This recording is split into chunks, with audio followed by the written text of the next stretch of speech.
Hi ಎಲ್ಲರಿಗೂ ನಮಸ್ಕಾರ. Welcome to my YouTube channel.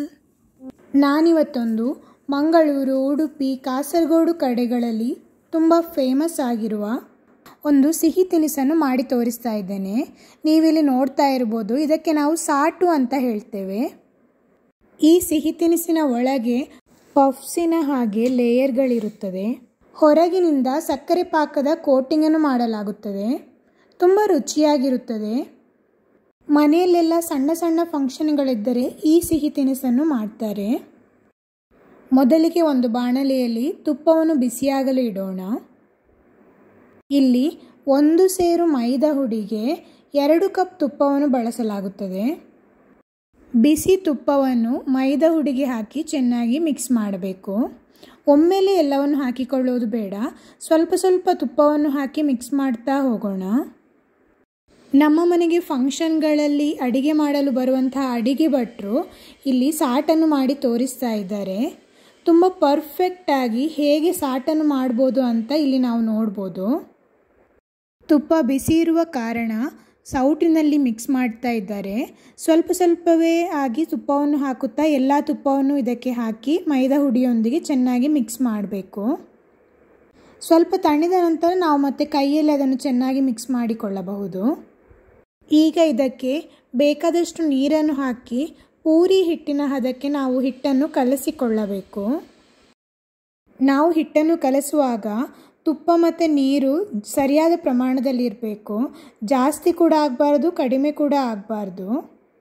ತುಪ್ಪ ಜಾಸ್ತಿ ಹಾಕಿದಲ್ಲಿ ನಾವು ಎಣ್ಣೆಯಲ್ಲಿ ಫ್ರೈ ಮಾಡುವಾಗ ಅದು ರೌಂಡ್ ಶೇಪಲ್ಲಿ ಇರುವುದಿಲ್ಲ, ಎಲ್ಲ ತುಂಡು ತುಂಡಾಗುತ್ತದೆ. ಹಾಗಾಗಿ ನಮ್ಮ ಹಿಟ್ಟಿನ ಪಾಕ ಸರಿಯಾಗಿರಬೇಕು. ಈ ರೀತಿಯಾಗಿ ಹಿಟ್ಟನ್ನು ಸಣ್ಣ ಸಣ್ಣ ಉಂಡೆಗಳನ್ನಾಗಿ ಮಾಡಿಕೊಳ್ಳಬೇಕು. ನಾವು ಮಾಡಿದ ಹಿಟ್ಟಿನ ಪಾಕ ಸರಿಯಾಗಿದ್ದಲ್ಲಿ ಉಂಡೆ ಮಾಡಲು ಸರಿಯಾಗಿ ಬರುತ್ತದೆ. ಇಲ್ಲವಾದಲ್ಲಿ ನಾವು ಎಣ್ಣೆಗೆ ಹಾಕುವಾಗ ಅದು ಪುಡಿ ಪುಡಿಯಾಗುವ ಸಾಧ್ಯತೆ ಇರುತ್ತದೆ. ಎಣ್ಣೆಯನ್ನು ಈಗಾಗಲೇ ಕಾಯಲು ಇಟ್ಟಿದ್ದಾರೆ. ಎಣ್ಣೆ ಕಾದಿದೆ. ಮಾಡಿರುವ ಉಂಡೆಯನ್ನು ಕೈಯಲ್ಲಿ ಸ್ವಲ್ಪ ತಟ್ಟಿ ಎಣ್ಣೆಗೆ ಹಾಕ್ತಾ ಇದ್ದಾರೆ. ನಾವಿದನ್ನು ಮೀಡಿಯಂ ಉರಿಯಲ್ಲಿ ಇಟ್ಟು ಕಾಯಿಸಿಕೊಳ್ಳಬೇಕು. ದೊಡ್ಡ ಉರಿಯಲ್ಲಿ ಇಟ್ಟರೆ ಸೀದು ಹೋಗುವ ಸಾಧ್ಯತೆ ಇರುತ್ತದೆ. ಹಾಗೆ ಒಳಗೆ ಎಲ್ಲ ಚೆನ್ನಾಗಿ ಬೇಯುವುದಿಲ್ಲ. ಹಾಗಾಗಿ ಮೀಡಿಯಂ ಉರಿಯಲ್ಲಿ ಇಟ್ಟು ಚೆನ್ನಾಗಿ ನಾವು ಕಾಯಿಸಿಕೊಳ್ಳಬೇಕು.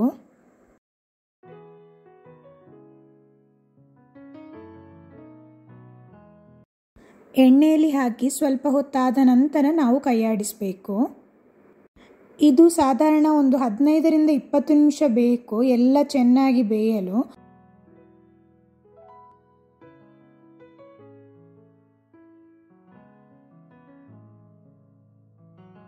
ನಾವು ಮಗುಚಿ ಎರಡೂ ಬದಿ ಚೆನ್ನಾಗಿ ಬೇಯಿಸಿಕೊಳ್ಳಬೇಕು.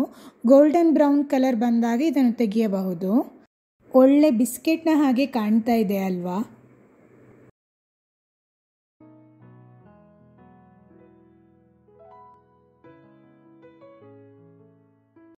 ನಾವಿಲ್ಲಿ 1 ಸೇರು ಮೈದಾ ಹುಡಿ ಬಳಸಿರುವುದರಿಂದ ಇದಕ್ಕೆ 3/4 ಸೇರು ಸಕ್ಕರೆಯನ್ನು ನಾವು ಪಾಕ ಮಾಡಲು ಉಪಯೋಗಿಸಬೇಕು. ಎಣ್ಣೆಯಲ್ಲಿ ಸಾಟು ಬೇಯ್ತಾ ಇದ್ದಾಗೆ ನಾವು ಸಕ್ಕರೆ ಪಾಕವನ್ನು ಕೂಡ ಮಾಡಿಕೊಳ್ಳೋಣ. ಇದು ನೂಲು ಪಾಕ ಬರಬೇಕು. ನೂಲೆಳೆ ಪಾಕ ಬಂದಿದೆ, ನೀವಿಲ್ಲಿ ನೋಡ್ತಾ ಇರ್ಬೋದು. ನಾವು ಮಾಡಿಟ್ಟಿರುವ ಸಾಟೆಲ್ಲ ತಣಿದ ನಂತರ ಸಕ್ಕರೆ ಪಾಕಕ್ಕೆ ಹಾಕಿ ತೆಗೆಯಬೇಕು. ಮಾಡಿಟ್ಟಿರುವ ಸಾಟನ್ನೆಲ್ಲ ಒಂದೊಂದಾಗಿ ಸಕ್ಕರೆ ಪಾಕಕ್ಕೆ ಹಾಕಿ ನಂತರ ಅದನ್ನು ತೆಗೆದು ಬಾಳೆ ಎಲೆ ಅಥವಾ ಬೇಕಿಂಗ್ ಶೀಟಲ್ಲಿ ಕೂಡ ನೀವು ಹಾಕಿಕೊಳ್ಳಬಹುದು. ಒಂದೊಂದಾಗಿ ಎಲ್ಲವನ್ನು ಸಕ್ಕರೆ ಪಾಕದಲ್ಲಿ ಮುಳುಗಿಸಿ ತೆಗಿತಾ ಇದ್ದಾರೆ. ಸಾಟನ್ನು ಹೇಗೆ ಮಾಡುವುದು ಅಂತ ನೀವು ಈ ವಿಡಿಯೋದಲ್ಲಿ ನೋಡಿದ್ದೀರಾ. ವಿಡಿಯೋ ಇಷ್ಟವಾಗಿದೆ ಅಂತ ನಾನು ಭಾವಿಸ್ತೇನೆ. ಇಷ್ಟವಾದಲ್ಲಿ ಲೈಕ್, ಶೇರ್ ಹಾಗೂ ಸಬ್ಸ್ಕ್ರೈಬ್ ಮಾಡಲು ಮರೆಯಬೇಡಿ.